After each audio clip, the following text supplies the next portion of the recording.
ओम शांति। आज प्यारे बाप दादा के महावाक्य हैं, मीठे बच्चे, तुम सच्चे सच्चे रूहानी ब्राह्मण नई दुनिया की स्थापना के निमित्त हो। तुम सच्चे सच्चे रूहानी ब्राह्मण नई दुनिया की स्थापना के निमित्त हो।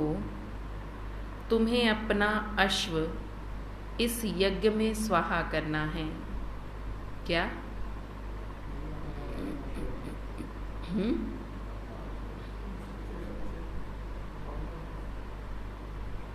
क्या करना है?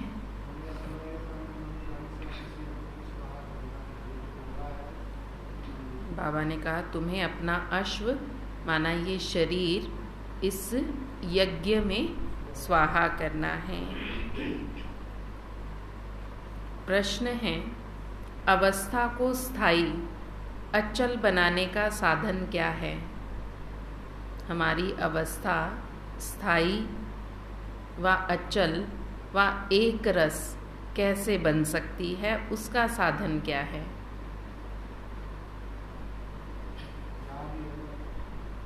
ज्ञान, योग में रहें, पवित्रता, देही अभिमानी बने। बाबा ने कहा अवस्था स्थायी तब बनेगी जब निरंतर योग में रहेंगे। अपनी अवस्था को स्थायी एक रस अचल बनाने के लिए क्या करना है? निरंतर योग में रहें। योग टूटता तब है, कब?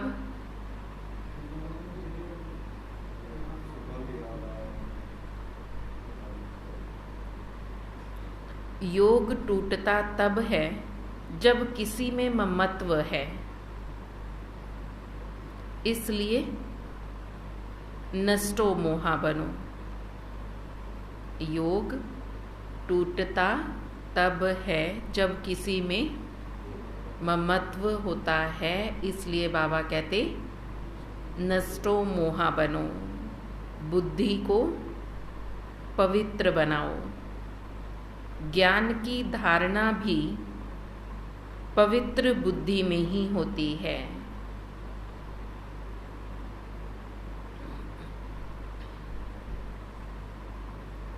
इसलिए बुद्धि रूपी बर्तन स्वच्छ हो और बाप से योग जुटा रहे। ज्ञान की धारणा पवित्र बुद्धि में होती है। इसलिए बाबा कहते बुद्धि रूपी बर्तन को स्वच्छ बनाना है और बाबा से योग जुटा रहे। आज का गीत है, यही बहार है दुनिया को भूल जाने की। यही समय चल रहा है, यही वो समय है जिस समय हम दुनिया को भूल सकते हैं। ओम शांति। निराकार शिव भगवानुवाच, आकार और साकार को भगवान नहीं कहा जा सकता। अब तुम बच्चे जानते हो हम इस संगम पर बैठे हैं। बाबा ने समझाया है इस समय तुमको दैवी संप्रदाय नहीं कह सकते। इस समय तुम ब्राह्मण संप्रदाय हो। ब्राह्मण भी इस समय 2 प्रकार के हैं। अब यह है सच्चे ब्राह्मणों का कुल। वह ब्राह्मण लोग ये बातें नहीं जानते कि सच्चे ब्राह्मण मुख वंशावली ब्राह्मण भी हैं, तो उन्हों को भी परिचय देना पड़े। अगर कोई आए तो उनसे पूछना चाहिए। ऐसे बहुत हैं जो अपने आप को ब्राह्मण कहलाते हैं। फिर उन ब्राह्मणों में भी बहुत प्रकार के होते हैं। यहाँ तुम एक ही ब्रह्मा के मुख वंशावली सच्चे ब्राह्मण हो। ब्रह्मा के बच्चे तुम ब्रह्मा कुमार ब्रह्मा कुमारियाँ सच्चे ब्राह्मण ब्राह्मणियाँ हो। सच्चे ब्राह्मण वह हैं जो कभी विकार में जा नहीं सकते, इसलिए तुम छोटे बड़े सब ब्राह्मण ठहरे। जो निर्विकारी हैं तो बाबा समझा रहे हैं, ब्राह्मण अर्थात जो कभी विकार में ना जाए, इसलिए यहाँ छोटे बड़े सब ब्राह्मण हैं। वह तो हैं जिस्मानी ब्राह्मण और तुम हो सच्चे रूहानी ब्राह्मण, ब्रह्मा के मुख वंशावली बच्चे। तुम जानते हो हम सच्चे ब्राह्मण ब्रह्मा की औलाद हैं। परम पिता परमात्मा अपने पोतरे पोतरियों को पढ़ाते हैं पुत्र द्वारा। क्या कह रहे हैं बाबा? कि मैं इस ब्रह्मा पुत्र द्वारा, तो ब्रह्मा के हम बच्चे हैं तो फिर शिव बाबा के पोतरे हुए। पुत्र है प्रजापिता ब्रह्मा। भल्ल शास्त्रों में दक्ष प्रजापति का भी नाम है। अब दक्ष कोई हुआ नहीं है, इनका ही दक्ष प्रजापति नाम रखा है। शास्त्रों में यह बात है कि अश्व को हवन में स्वाहा करते थे। अभी अश्व तो तुम हो, उन्होंने तो कहानी बैठ लिखी है। वास्तव में कोई घोड़े आदि को स्वाहा करने की बात नहीं है। बाबा कहते कहानी ये तुम्हारे ऊपर बनी है कि इस शरीर रूपी अश्व को बाबा कई बार बताते हैं कि अंतिम आहुति इस यज्ञ में तुम सबके शरीरों की पड़नी है, इसलिए तुम्हें अपने शरीर को इस यज्ञ में स्वाहा करना है, अर्थात हड्डी हड्डी सेवा में लगानी है कि हमारा तन पूरी तरह से सेवा में लगना चाहिए। यथार्थ अर्थ बाप अब तुम बच्चों को समझाते हैं। जैसे नाटक बनाते हैं, झांसी की रानी नाम तो है परंतु वह एक्टर्स रियल थोड़े ही हैं, आर्टिफिशियल ही तो बैट बनाए जाते हैं ना। अपने आदमियों को लश्कर के सिपाही बनाते हैं, कुछ ना कुछ है जिसके फिर नाटक बनते हैं। जो पास्ट हुआ है उनके ही फिर नए एक्टर्स बनाकर पार्ट बजाते हैं। तुम तो पार्ट सीखे हुए हो, ऑटोमेटिकली आत्मा में जो पार्ट नूंदा हुआ है, आत्मा वो पार्ट प्ले करती रहती है। तुम अपने पार्ट को समझ गए हो। ब्रह्मा मुख वंशावली सच्चे सच्चे ब्राह्मण और ब्राह्मणियाँ तुम हो। ऐसे नहीं रचना है ही नहीं, उनको नया बनाते हैं, यह भी समझना है। मनुष्य समझते हैं महाप्रलय हुई, फिर पीपल के पत्ते पर सागर में बच्चा आया। ऐसे तो हो नहीं सकता। बाकी हाँ, बाबा नई सृष्टि रचते हैं तो पहले पहले बच्चे गर्भ महल में आते हैं। वह जैसे क्षीर सागर में हैं, यहाँ है गर्भ जेल विषय सागर, बहुत सजाएं खाते हैं। यह सब बातें बाप बैठ समझाते हैं। इसका नाम ही है सहज राजयोग। तुम हो देवी देवता धर्म वाले, तुम पुरुषार्थ कर राजाओं का राजा बनते हो। श्री लक्ष्मी श्री नारायण वही बनेंगे कौन? जिन्होंने पूरा पुरुषार्थ किया, जो पूरे 84 जन्म लेंगे। बाबा समझाते हैं, कल्प पहले भी तुम ही थे, अब भी तुम ही हो, और फिर कल्प बाद भी तुम ही होंगे। कोई भी आता है तो बाबा उनसे पूछते हैं, बच्चे पहले कभी मिले हो? तो क्या कहेंगे? हाँ बाबा, 5000 वर्ष पहले भी मिले थे। कल्प कल्प की बात है। कल्प कल्प के संगम युगे बाप आकर के तुम बच्चों से मिलते रहते हैं और मिलते रहेंगे। अंत नहीं होती है इस ड्रामा की, कभी अंत नहीं होती। ये बना बनाया ड्रामा है, बस नए से पुराना, पुराने से नया होता है, बाकी कभी खत्म नहीं होगा। जैसे चक्कर है, जितना मर्जी घूमते रहो वो चक्र चलता रहेगा, कभी खत्म नहीं होगा। ऐसे ड्रामा का चक्र भी चलता रहता है। बाबा कहते, मुझे भी पतित से पावन बनाने के लिए अपने समय पर आना पड़ता है। बीच में आने का तो मेरा कोई काम ही नहीं। मेरा नाम ही है पतित पावन। कहते हैं फिर से भारत को व सृष्टि को आकर पावन बनाओ। सृष्टि के आदि में भारत में देवी देवताओं का राज्य था, परंतु कब था ये नहीं समझते। पुराने ते पुराने मनुष्य देवी देवता हैं। स्वर्ग की चीजें, महल माड़ियाँ आदि दिखाते हैं ना। पुराने ते पुराने देवी देवता थे, जिनके सोने हीरे जवाहरात के महल थे। 5000 वर्ष पुरानी बात है। इससे पुरानी चीज तो कोई होती ही नहीं।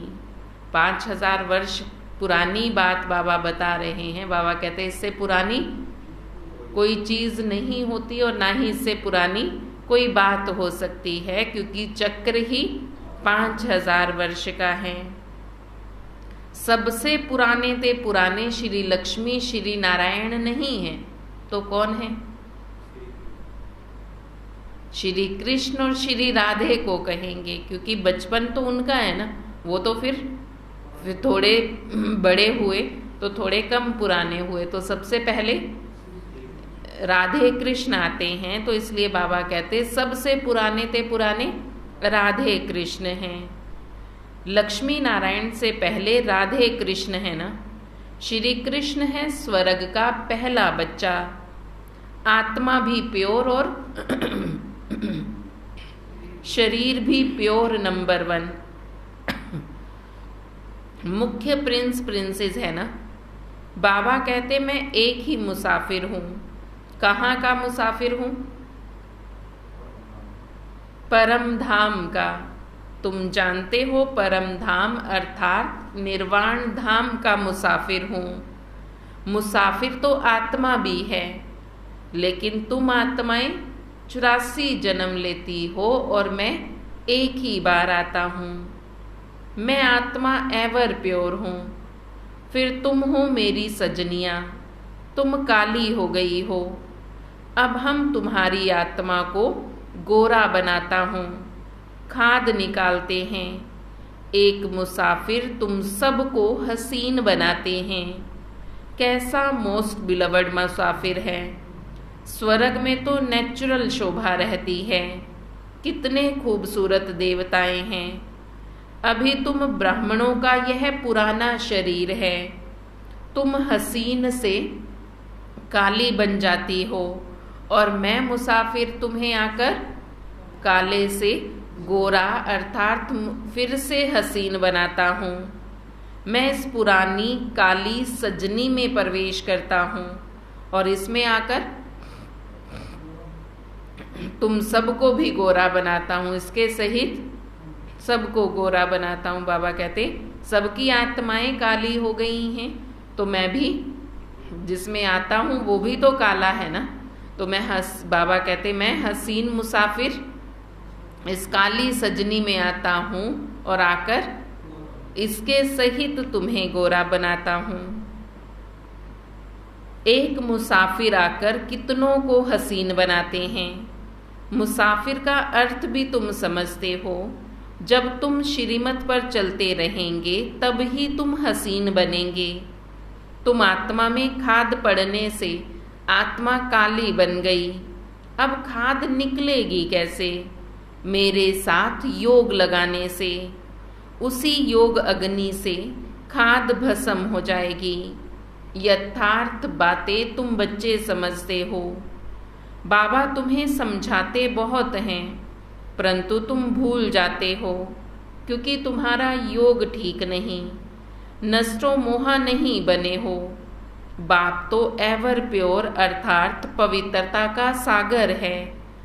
तुम जानते हो हम आत्मा ही आयरन एज्ड बनी हैं, तो जेवर भी झूठा मिला है। इसलिए पहले आत्मा की खाद को निकालना चाहिए। बाप को याद करो, इसको ही योग अग्नि कहा जाता है। शिव बाबा कहते मैं तो एवर प्योर हूँ। मैं नहीं होता तो तुमको प्योर कौन बनाए? अपने को आत्मा पक्का निश्चय करो। हमारी आत्मा में 84 जन्मों की खाद पड़ी है। अभी हम बाबा के साथ योग लगाने से पवित्र हो जाएंगे। कोई विकार नहीं रहेगा। अगर कोई रह गया तो फिर सजा खानी पड़ेगी। तो हम क्यों ना निरंतर पुरुषार्थ करें। मेहनत से अवस्था ऐसी हो जो कभी भी माया का तूफान हिला ना सके। अचल घर बन जाओ। आत्मा जो इसके अंदर है वह बाप की याद में परिपक्व अवस्था में आ जाए, तब तुम्हारी कर्मातीत अवस्था बनेगी। कोई विकर्म नहीं होगा।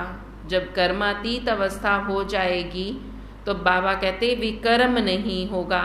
और कर्मातीत अवस्था बनाने के लिए क्या युक्ति बताई? कर्मातीत अवस्था बनाने के लिए क्या युक्ति बताई बाबा ने? कौन सा पुरुषार्थ? अभी क्या बताया? क्या करो तो जो तुम्हारी कर्मातीत अवस्था बन जाए। क्या बताया अभी?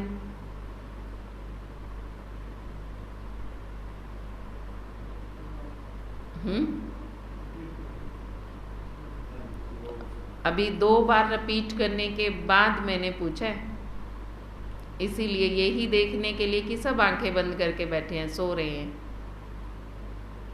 खड़े कर दे सबको, खड़े हो जाओ फिर।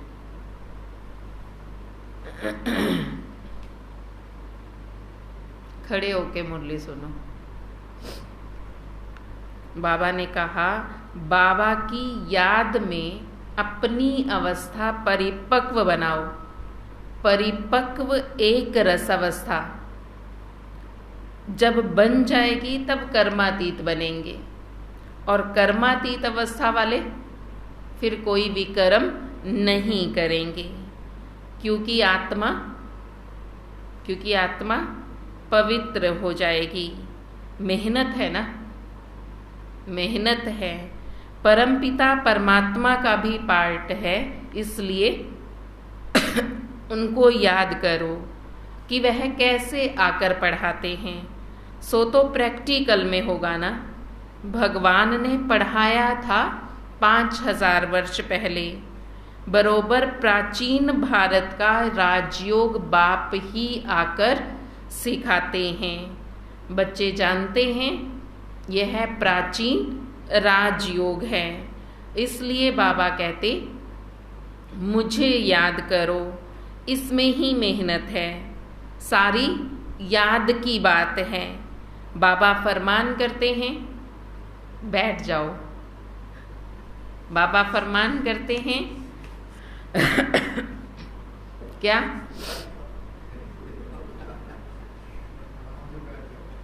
अपने को आत्मा समझ मुझ बाप को याद करो, परंतु माया फरमान करती है सो जाओ, निद्रा लोक में चले जाओ। माया तो यही फरमान करेगी ना। बाबा फरमान करते हैं मुझे याद करो, परंतु माया फरमान करती है निद्रा लोक में चले जाओ। माया बाप का फरमान पालन ही नहीं करने देती, इसीलिए तो विघ्न डालती है। आलस आना, नींद आना, ये भी तो विघ्न है। बाबा का फरमान है निद्रा जीत बनो, नष्टो मोहा बनो, लेकिन माया सुलाती है, विघ्न डालती है। बाबा कहते मुझे याद करो और माया करने नहीं देती। बाबा कहते मेरे जैसा पवित्र बन जाओ, परंतु माया बनने नहीं देती। बाप कहते हैं नॉलेजफुल ब्लिसफुल बनो, परंतु माया ज्ञान को धारण नहीं करने देती। ज्ञान की धारणा शुद्ध बर्तन में होगी, तो जब तक पवित्र नहीं बनेंगे तो ज्ञान की धारणा भी नहीं हो सकती। तुमको यहाँ 3 पैर पृथ्वी के नहीं मिलते, और बाबा तो तुम्हें सारे विश्व की बादशाही दे देते हैं। बाबा कहते मैं तो तुम्हें पूरा विश्व दे देता हूँ, सारा विश्व तुम्हारे हवाले है, और यहाँ 3 पैर पृथ्वी के भी नहीं मिलते। इसलिए सब बाप को याद करते हैं। वाणी से परे जाने के लिए मनुष्य वानप्रस्थ लेते हैं, अर्थात मुक्ति धाम में जाना चाहते हैं। मुक्ति, जीवन मुक्ति तो बाप के सिवाय कोई दे ना सके। बाप द्वारा तुम पहले शूद्र से ब्राह्मण बनते हो, तकलीफ की तो कोई बात ही नहीं। उठते बैठते चलते फिरते अपना पुरुषार्थ करते रहो। तुम समझते हो याद करेंगे तो गोरे बन जाएंगे, तुम्हारी आत्मा पवित्र हो जाएगी। पावन बाप आकर पावन होने की युक्तियां बतलाते हैं। मोस्ट बिलवर्ड बाप को याद करते रहना है। मनुष्य बीमार पड़ते हैं तो उनको कहते हैं फलाने को याद करो, परंतु ऐसे थोड़े ही वह याद ठहरेगी। इसमें बड़ा अभ्यास चाहिए, तब तुम्हारी अंतमति सोगति होगी। तुमको बाप की याद में रहना है, कर्मातीत बनना ही है।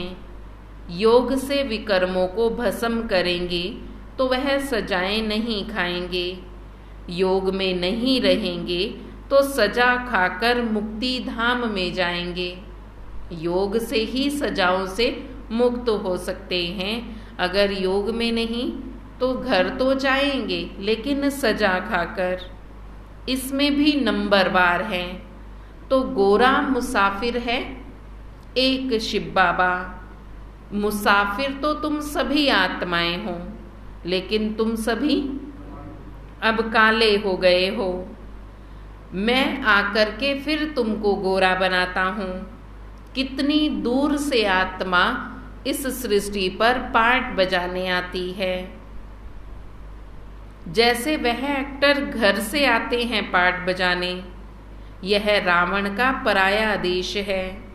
रावण ने अभी सभी को पतित बना दिया है। मैं फिर से पतित पावन बनाकर तुम सब आत्माओं को वापस घर ले जाऊंगा। मैं तुम्हें साथ ले जाने के लिए आया हूँ। कोई गुरु को अथवा फॉलोअर्स को, किसी गुरु को फॉलोअर्स होते हैं तो वो अपने गुरु को याद करते हैं, और वो गुरु तो उन्हें साथ नहीं ले जा सकता।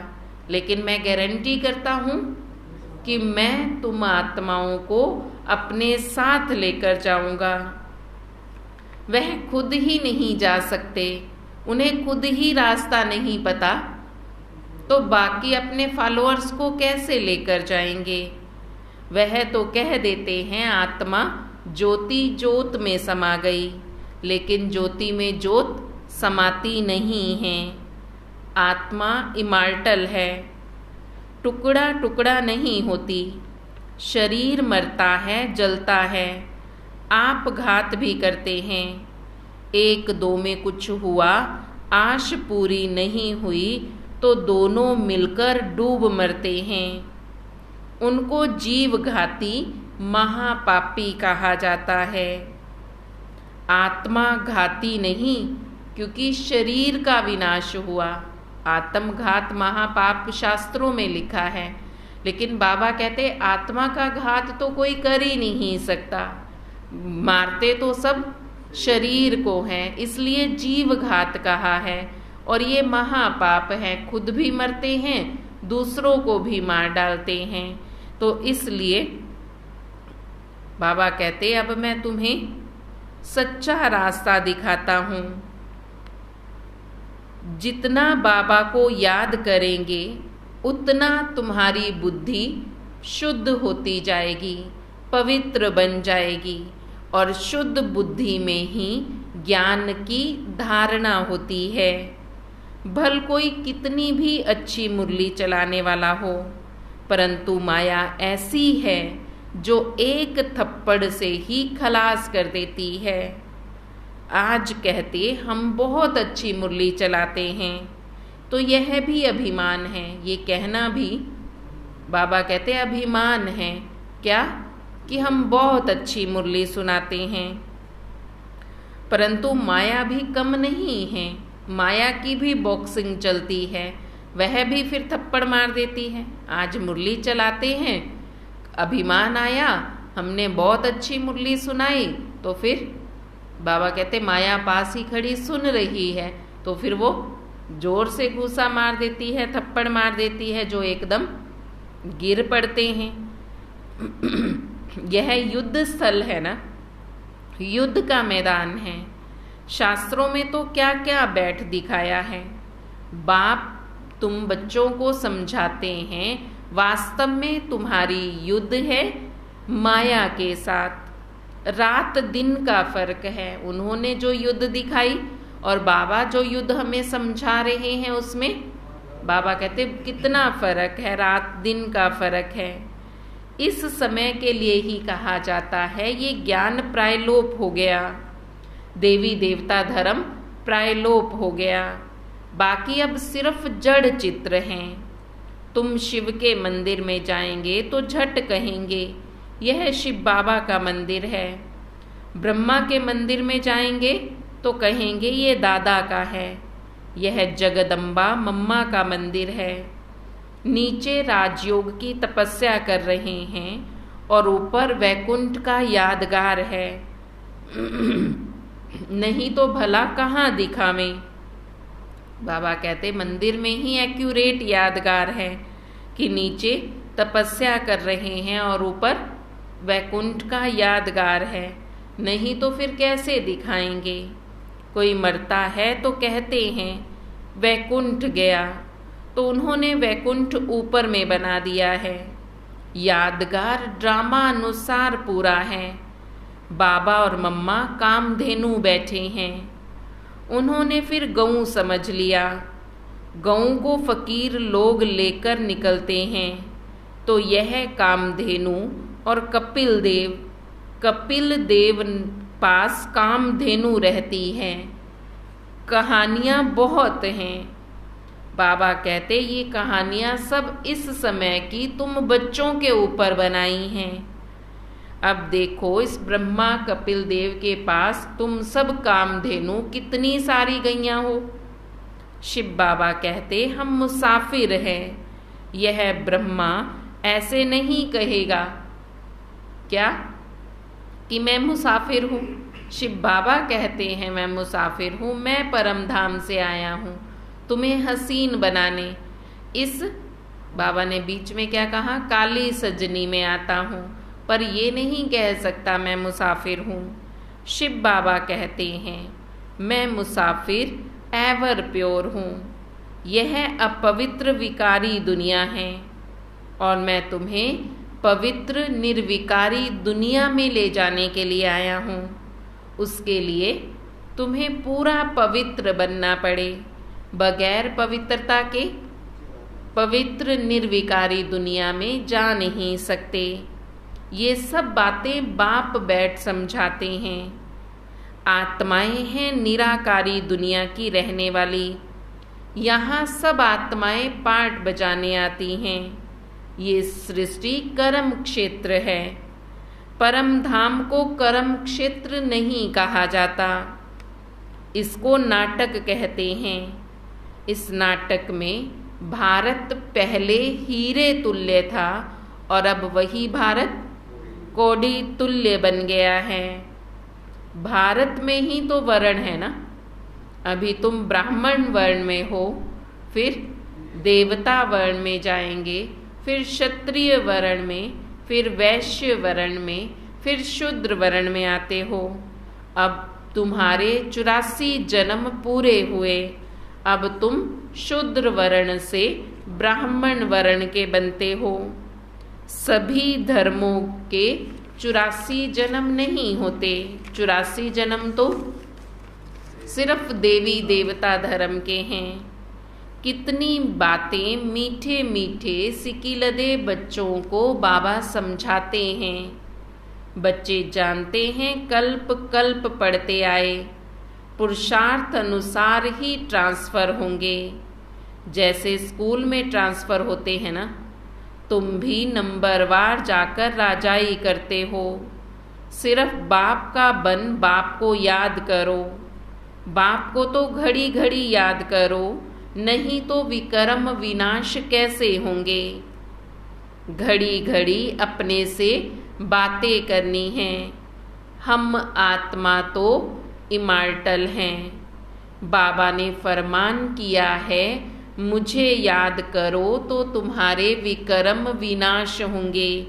याद नहीं करेंगे तो विकर्म विनाश भी नहीं होंगे, पद भी ऊंच नहीं मिलेगा। बाबा अभी तुम्हें ऊंच पद के लिए ही पढ़ा रहे हैं। इसलिए जितना हो सके अपने को आत्मा समझ बाप की याद में बैठे रहो। अच्छा, मीठे मीठे सिकिलदे बच्चों प्रति माता पिता बाप दादा का याद प्यार और गुड मॉर्निंग। रूहानी बाप की रूहानी बच्चों को नमस्ते। हम रूहानी बच्चों की रूहानी बाप दादा को दिल व जान सिक व प्रेम से नमस्ते नमस्ते नमस्ते जी।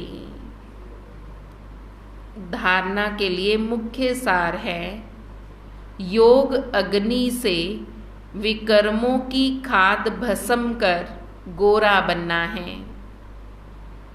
योग अग्नि से विकर्मों की खाद भस्म कर गोरा बनना है। पवित्र बन सभी पर पवित्रता की ब्लिस करनी है।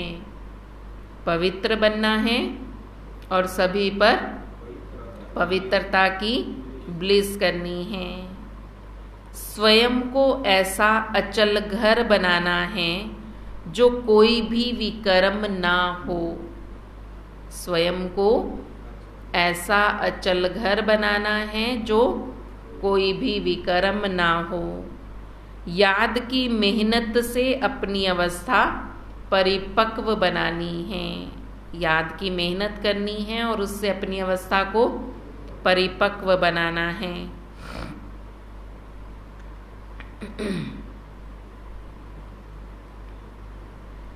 आज का वरदान है, सतगुरु बाबा आज वरदान दे रहे हैं, स्वयं को अवतरित हुए अवतार समझ सदा ऊंची स्थिति में रहने वाले अर्श निवासी फरिश्ता भव। स्वयं को अवतरित हुए अवतार समझ सदा ऊंची स्थिति में रहने वाले अर्श निवासी फरिश्ता भव। जैसे बाप अवतरित हुए हैं, ऐसे आप श्रेष्ठ आत्माएं भी ऊपर से नीचे मैसेज देने के लिए अवतरित हुई हो। रहने वाले सूक्ष्म वतन व मूल वतन के हो। देहे भान रूपी मिट्टी अथवा पृथ्वी पर आपके बुद्धि रूपी पांव नहीं पड़ सकते। देहे अभिमान की मिट्टी में पृथ्वी पर आपके पांव नहीं पड़ सकते। इसलिए फरिश्तों के पांव सदा फर्श से ऊपर दिखाते हैं। तो आप सब ऊंची स्थिति में स्थित रहने वाले निवासी अर्श निवासी अवतरित हुए फरिश्ता हो। इस स्मृति से उड़ती कला में उड़ते रहो। आज का स्लोगन है, स्व परिवर्तन के तीव्र पुरुषार्थी बच्चों को ही बाप की दुआओं की मुबारक मिलती है। जो स्व परिवर्तन का तीव्र पुरुषार्थ करते हैं, उन बच्चों को ही बाबा की दुआएं मिलती हैं। बाबा की दुआएं किन्हें मिलेंगी? जो स्व का परिवर्तन करने का पुरुषार्थ करते हैं, तब बाबा की दुआओं के मुबारक के पात्र बनेंगे। ओम शांति।